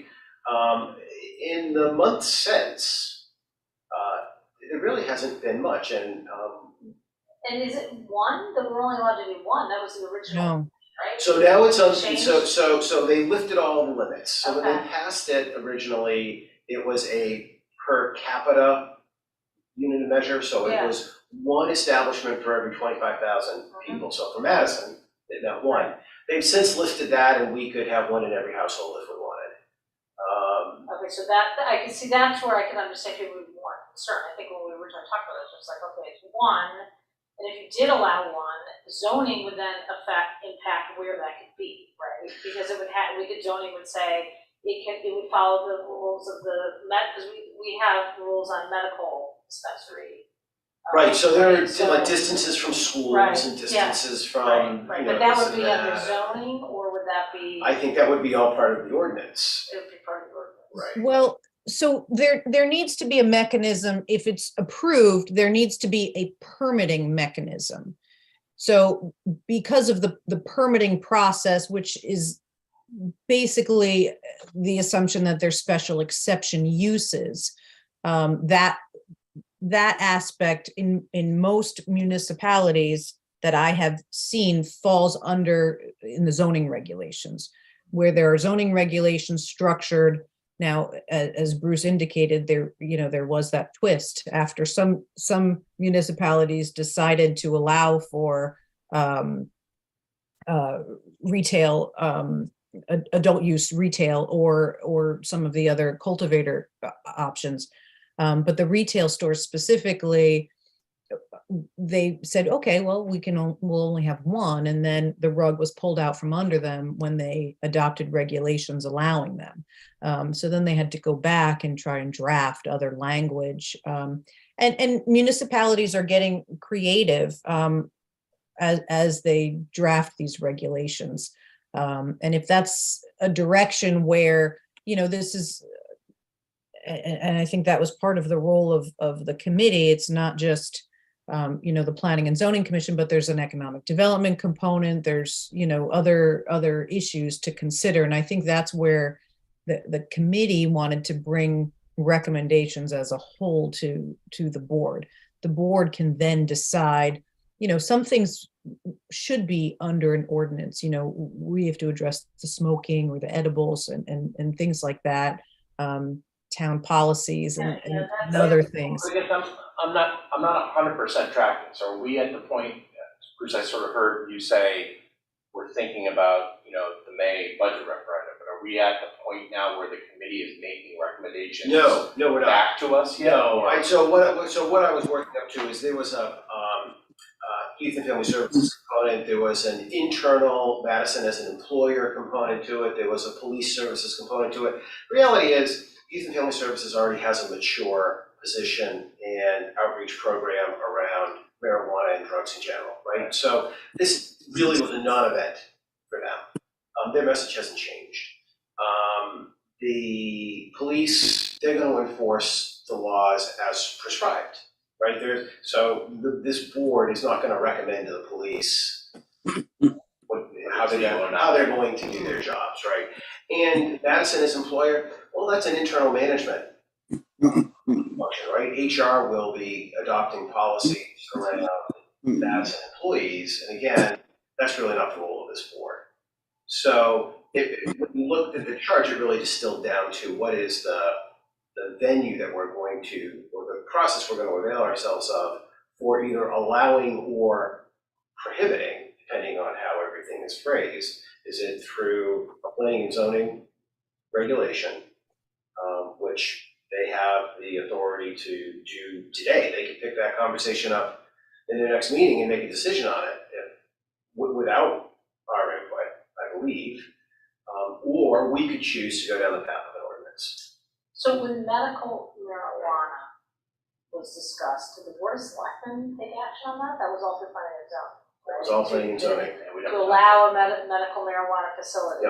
Yep, that's So, their authority. so I'm just trying to understand though, because of the way this law was written, is there any requirement that the board of selectmen has to take action on this? So somebody has to take an action. There is a There was. there is a consequence of not acting. Yeah, Um, it's. And I think what it is that it's considered to be an acceptable business. If we, Right. so if we take no action, businesses will be free to apply. So the state is the one that issues the license though, right? The state issues the license, so there would be, But we would tax a business, it would be right? like any other business coming in saying, I wanna set up Right. shop on the corner of Bradley and Wall. But we don't get involved in that though. I mean, they simultaneously. We as a board of selectmen. Right, We as a board of Right. selectmen don't get involved with that, but if Right. planning and zoning takes no action, if we take no action, right. then it's like somebody wants to open an art gallery, or some other business. They're free to apply to. Treated like everybody else. Right. They're just regulated under whatever the state regulations are, so. Like any other business. Right. So planning and zoning, though, when it came to medical marijuana, specifically prohibited a business of that type, just like Correct. maybe we don't No, allow tattoo parlors or, no, no. They are allowed in particular zones. There's not a prohibition on medicinal marijuana facilities in town. We have none, Okay, but there's not. but that was all through planning and zoning, it was never, okay. Right. And there are some towns that, Well- where planning and zoning has stepped forward and put forth regulations, and there are other towns that have put it to a public vote. And I'm just thinking though, if I recall, this was a while back when this legislation came out, but the town, if it were to allow it, would then have to permit it and we can tax it from what I recall, right? The local authority has the ability to tax it or require fees or whatever. So there are a couple of things you can do. There's a fee that you can assess on a public safety basis, a one-time fee. Yeah. There is a 3% sales tax. Okay, that's what I'm saying, that's where the board would be more involved, because now you're dealing with. That's what I said, there would have to be ordinances Yeah, right, to support, around right, other okay. So you things. couldn't just allow planning and zoning you couldn't just say, we're gonna be silent on this, because we would have to, if we don't prohibit it, we would have to come up with sort of regulatory. Absolutely. And to be clear, we can't Yeah, prohibit, okay. we can't prohibit the delivery, right? So you can Uber, you can order an Uber pot delivery, for lack of a better description. So for instance, there'll be a retail establishment in Branford. They're free to make deliveries to Madison. We can't prohibit that. We can't prohibit the transport of it through the town. So there are those things. So- Or what about growing? So the original legislation separated out the cultivators from the retailers, and you could have one of each, right? And I think the limit's been lifted on the cultivators as well, right, Aaron? I believe so. I think all the caps were lifted. Yeah, I think all the caps were lifted. So we would basically also have to do some sort of question about cultivating, Yes, so. Yes, Okay, yes. so we have it, and that's the same conundrum, right? Because if we don't prohibit it, we have to have some way to. it would be considered like a manufacturing use, essentially. And so, okay, so that raises the question of, one of the reasons, is it really worth? Well, if it was only one, it seems like a whole lot of hassle for one, right? So I'm just saying, if we were to say, yeah, okay, we'll just allow the one to come in, but then you gotta have a whole process to regulate that one. Yeah, so I think So, you're having, there's planning and zoning implications and ordinance implications if you choose to allow. If you choose to deny it, then it's simply an ordinance prohibiting it. But is that what the committee is working on ultimately? Are you guys gonna come back to the board of selectmen and say, here's what we're recommending that we act on? Here's the ordinances we think we should Yeah. put forward? So I think that the discussion has only gotten as far as, is this a question the community should decide? Or should, you know, we did not land on prohibiting it or allowing it. There's more to it. Right. And speaking for myself, not necessarily for the committee, a public vote felt truer to the spirit of the town meeting form of government than just handing down some directive.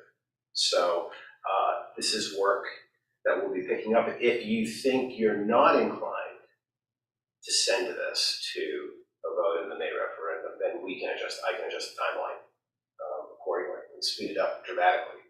Well, I think it's more that, you know, I just don't know if it's worthy of a referendum because of the lack of public discussion around this. You know, I mean, normally a referendum is a bigger deal, right? And the process that we have to undertake, the cost, and to do it for May, we would, you know, I guess effectively, we would have to have this ready to go in March, right, with the timelines and stuff, and then the ballot has to be approved.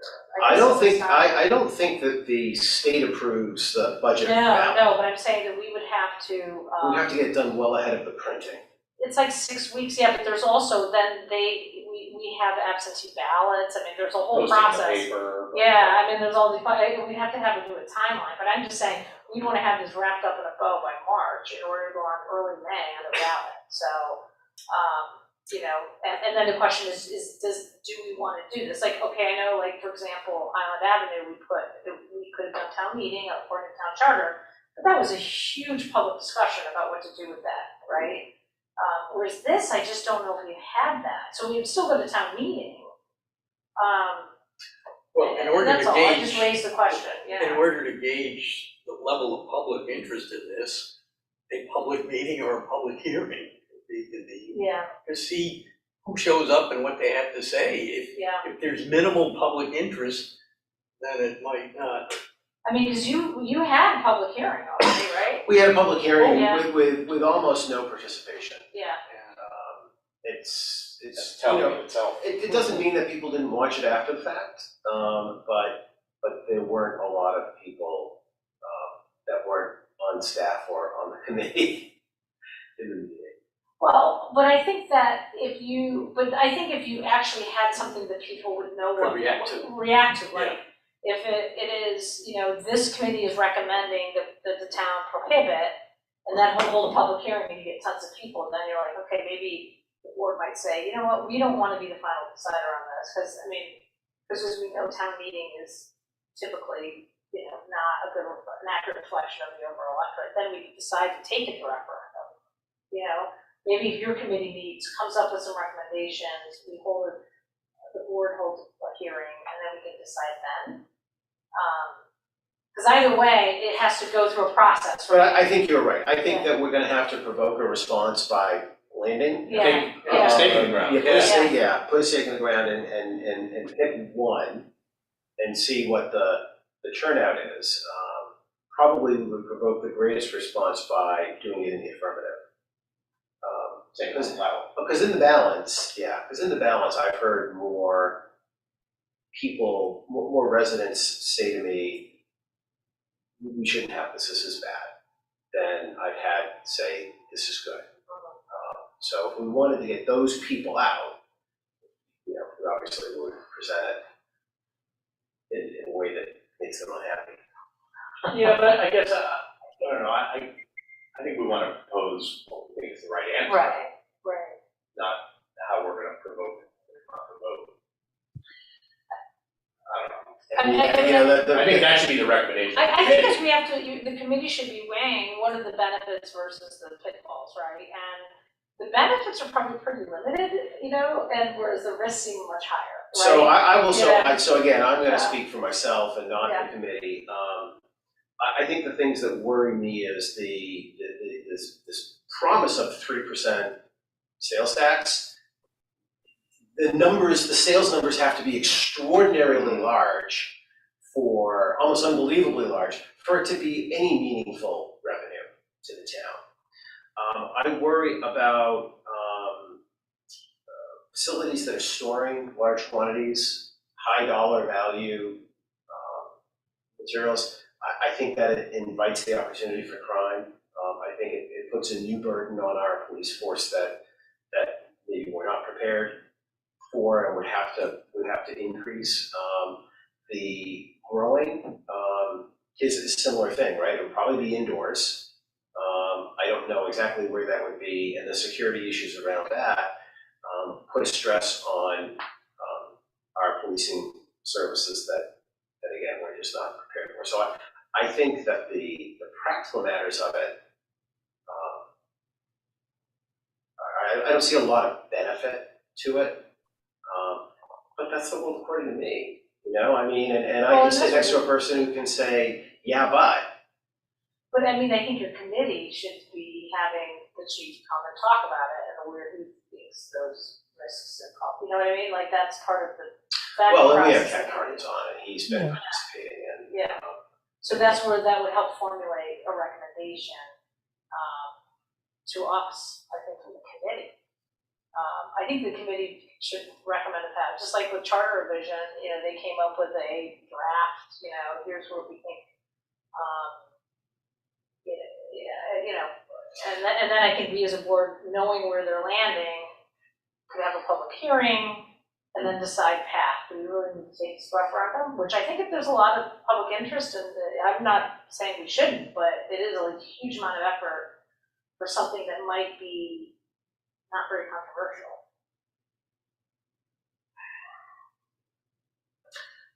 There's only one way to find out. Yeah, I know. You pull the trigger and then you find out if it's controversial or not. Yeah. Okay, so what we'll do is, we'll work towards, a public hearing with that. All of our discussions have been around a public vote. And so that's a consensus. Well, if that's a But- recommendation, then that's But that's informal. not the recommendation Yeah. yet, right? Okay. So we can formalize that. Yeah. We can formalize that. As far as the other groups, right, so, you know, Board of Education, they're gonna manage illicit substances, you know, and even alcohol and other things that are legal to people of age. They've got policies and parameters in place for that. It would be great to hear a presentation from Youth and Family Services at some point in the future, you know, where they're at in their outreach. But it is, again, this is not new activities for them, right? So this is not a special thing. They've got a well thought out, very mature position on all substances. Marijuana is just one of them, and hasn't really changed. But they might have some recommendations that, okay, they might say, we recommend we don't have it, here's all the risks and why, right? Oh, I guarantee you that's what they're gonna Oh, say. yeah, no, they'll give that to your committee, but they can also say, but if you were to do it, here's what we think is important, that restrictions that would be on anything that did operate in the town. So, you know, because I'm sure they're gonna come out against it,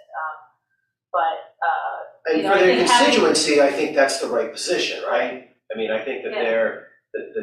that's not a selfish position for them to take, given the group that they serve.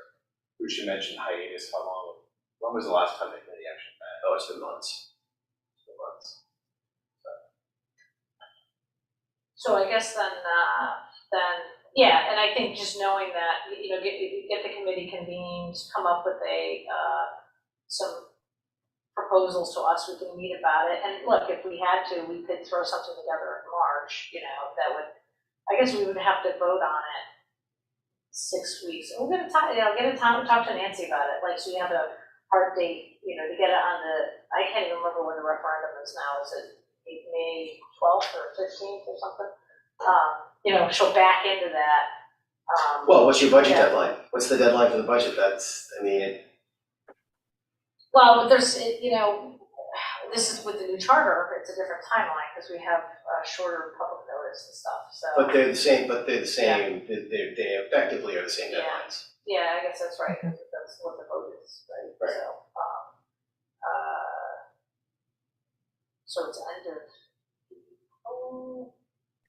of. Just to give you an update on the planning and zoning current regulation. The temporary moratorium is set to expire on December 31st of this year. So I initiated that process with the commission to extend that moratorium, and the public hearing will be held on December 15th to grant an extension to July 1st of 2023, or until such regulations are adopted to replace the moratorium. So we don't have to worry about somebody sneaking in January 2nd with a. No, yeah, we can't let that lapse. 16th is the current. Oh, it's May referendum date. 16th, okay. And I think at last look, there were only 5 or 6 that had been approved in the whole state. Oh, wow. My No, understanding no, is 5 or 6 towns, 5 or 6 licensees that had found a town that they could put a place in and that had gone through all the permissions to get that place in place. One of them is in Brantford, by the way. yeah, and my understanding is that New Haven just had one approved, and I think the state is trying to clump them, from what I've heard, and like group the approvals as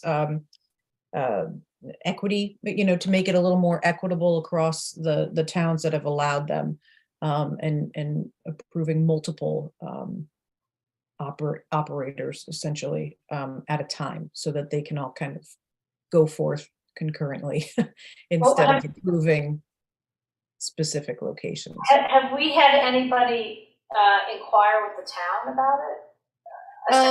Well, I've had some regional planning or regional councils of government reach out over the last couple months. I get a few calls here and there, people with marijuana question, looking to know if we have cannabis regulations.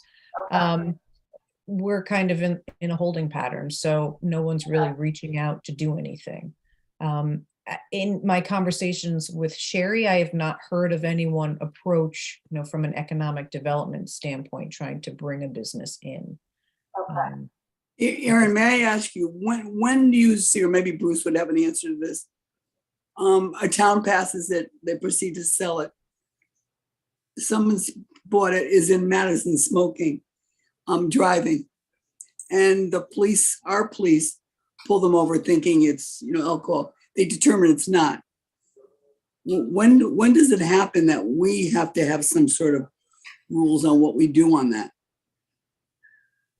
That, I believe, is covered under the law that the police would enforce. I think it limits, the ability to search vehicles, I think, based on smelling, smoke, things of that nature. I think Captain Harkins would probably be the best person to answer specifically what the questions, how that relates. I know from my recollection from meetings with him, he did indicate that there was extensive training that the force had to go through at additional expenses, to become proficient in the new laws. So there's a good chance, aside from whatever regulations, proposals Bruce's committee comes up with, our police need to be moving forward with this statewide with police, because if you pull somebody over, they really shouldn't be driving. It's not alcohol. They've got to have some recourse. They are. So the police are, the police have their own strategies and trainings in place, and the driving under the influence of marijuana is certainly a challenge to them, because I don't think they have a device yet like a breathalyzer. Right. But they're on it, because that problem is there for them today, right? It's legal in the state, and driving under the influence is always a concern. And they can't afford to wait for us to come up with. And they're not. No, they're not. No, Okay, this is just all about opening a business in Madison to either grow or sell product, right? Right. And how we would regulate it if we were to allow it. So I think, all right, well, I think we'll just, get the committee reconvened to get some recommendations, formal recommendations, and then we've got time. I think about the timeline, we're probably good until early April actually to finalize something we wanted to put on the ballot.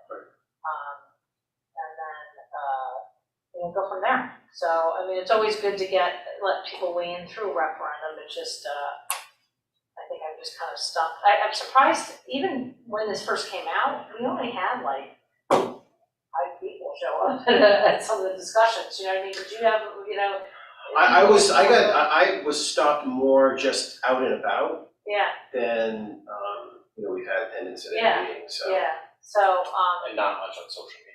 yeah, well, and also just not people advocating for it either. It's not like there's a lot of people that want to open up a store, so it's like, well, maybe we just, otherwise we're gonna have to regulate, and that's the problem. We're gonna have to have infrastructure to permit, and, it's like, is it worth the headache if there's very little demand to actually have this kind of business in Madison? But But I think we also look at what's happening in surrounding areas and what municipalities have already decided to allow the uses. And it's just like any business, weighing the profitability of opening that type of business in town versus another more commercial area or an area that, doesn't have one side surrounded by water.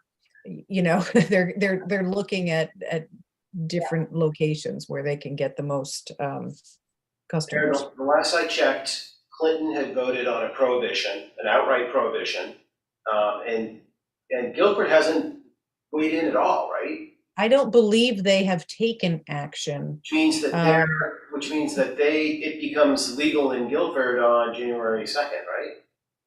Isn't it the first of this new year? I think they have a temporary or some type, they went through an ordinance for a prohibition. I don't know if it has a sunset clause, or if it's still. Okay, the website that I was on, this didn't show them as having anything, so I didn't, but maybe that's new. I know they did it by ordinance at one point, but I haven't kept up to date. that might, maybe some of that will be helpful for your committee to see what other people have done now since there's been time. Okay. Sure. We got 2 jet-lagged board members here, so that's 9 o'clock. Thank you. I know.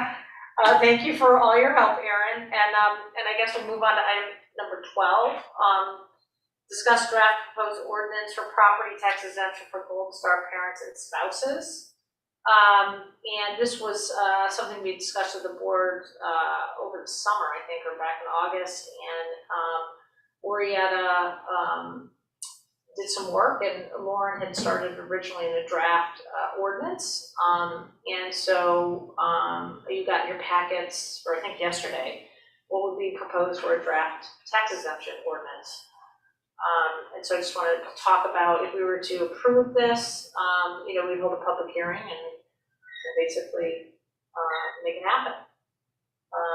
And this is basically to provide a property tax exemption for either spouses or parents of someone who passed away serving our country in the military. And it provides a tax benefit. So I don't know if there's any questions. There's some, this was modeled after Glastonbury's, and then we made some refinements, and this has been reviewed by the town attorney. There's very few, in terms of financial impact, there's very few people that would qualify for this in Madison. Is this anyone in sort of history? So any survivors of any previous, or are we thinking about if it happens after the ordinance goes? It would be whoever qualified, they can apply. So if somebody had a spouse who, died serving in Afghanistan Or Vietnam, yeah, they would be eligible for this. There's actually, and it would be great to get Orietta up here, there's actually a benefit that they can receive already at the state level for this, so this would be supplemental. And I don't know, is Orietta still with us? She was on, I saw her. Yeah. Yes, I'm here. Okay, great. I'm looking at the wrong list. Okay, yeah. Orietta, maybe if you could just spend a minute, because this is already, there are people who can qualify for this through some sort of veterans tax exemption, right, at the state level. Yes, exactly. It's just broadening it and allowing them the local property tax exemption as well. Yeah. This is income driven. There is a state program already, effective, that is not local driven, but this would give a greater, exemption benefit. So the person would have to qualify from an income basis and It's pretty modest, income, Yeah. it's not. well, we actually took what was the state level for the veterans benefit, and then we added an additional $25,000, or $25,000, right? 25, yes, 25,000. $25,000 to kind of, put it more in a line, which that's the maximum that the state statute will allow, to put it more in line with Madison's income level. And then the exemption is capped with a $20,000 exemption. So the most you can get. So what it is like your house is worth, assessed value of $500,000. This would take $20,000 off of that. You'd be taxed on $480,000. So the $20,000 is not the tax value. That's the what's removed from the exemption, the part of your property assessed value that would be exempt. And maybe you just talk through, there's several towns that have these, right, Orietta? And we're kind of landing in the middle in terms of the benefits. Yes. There are some towns that are just using the state income limit that are not increasing it by the 25,000. There's towns that are having just the, that flat 25,000 exemption. There are towns that are doing, 25,000 or 10% of the assessed value, whichever is greater. There's another town that's doing, whichever is less. And I think so if you were to, apply this to the average house, I think we came up with a benefit of about $700 roughly. You just took Yeah. average house value, assessed value, and then apply the maximum $20,000. And I'm assuming that somebody who qualified into this would also qualify into our tax abatement? Yes, And most they likely, yes. would be able to double dip on this, right? Yes. Yeah, they'll be able, like, the way the current local abatement program is, they'll most likely, yes, qualify for that. And the freeze, depending on how many years, because there's years of residency, associated to the income limit. So it depends where they fall on that. They may qualify This for. would be additive to those other benefits, they wouldn't have to choose one. No, right. It would be the additional, the veterans benefit, the local benefit would be addition to that tax credit.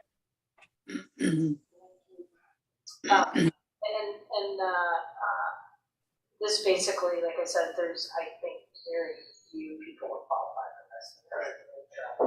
Yeah. Which is Yeah. a good thing that we don't have a lot of people who qualify, so I just think it's a wonderful thing to Yeah, offer. super supportive of this. Yeah, and I think we came up, Gloria did a great job of coming up with something that fit well for our profile, our community profile. And so what we'd like to do then is just take this, I think, to the next meeting, take action on it.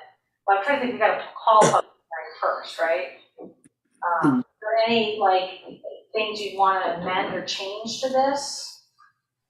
Because what we can do is the next meeting, call the public hearing, and then set the public hearing for before a January meeting or something. Yeah, perfect.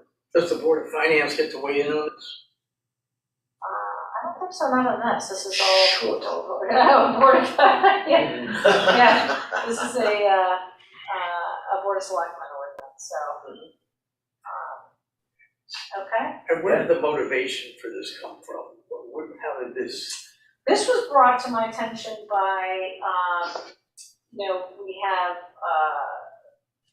a Gold Star family, Helen Peterson Keel, who she brought to my attention and just suggested that this is something the town should consider. She sent me a draft of the Glastonbury. I was chatting with her, I think it was Memorial Day. I said, absolutely, and she sent it to me and reviewed it, and then just kind of got the wheels in motion. And I think she received, I didn't send any draft to her yet, I want to make sure the board was comfortable with this, I'll probably send her this, so she might have some comments, before our next, when we do the public hearing. But this mirrors Glastonbury's very similar, right? A few tweaks here and there, but generally is kind of modeled after that. I think the first draft we saw had Glastonbury.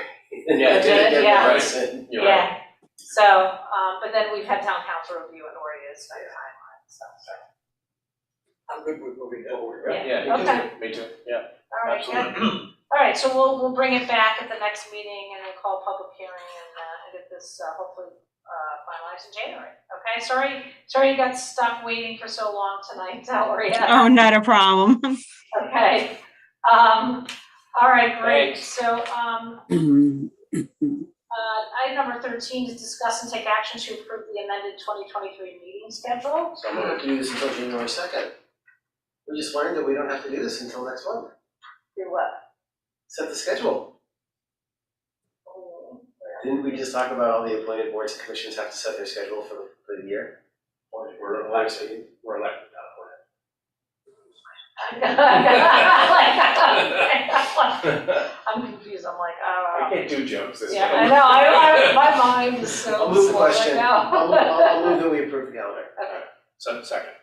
Okay, and this is basically just making the changes we talked about because the charter for November.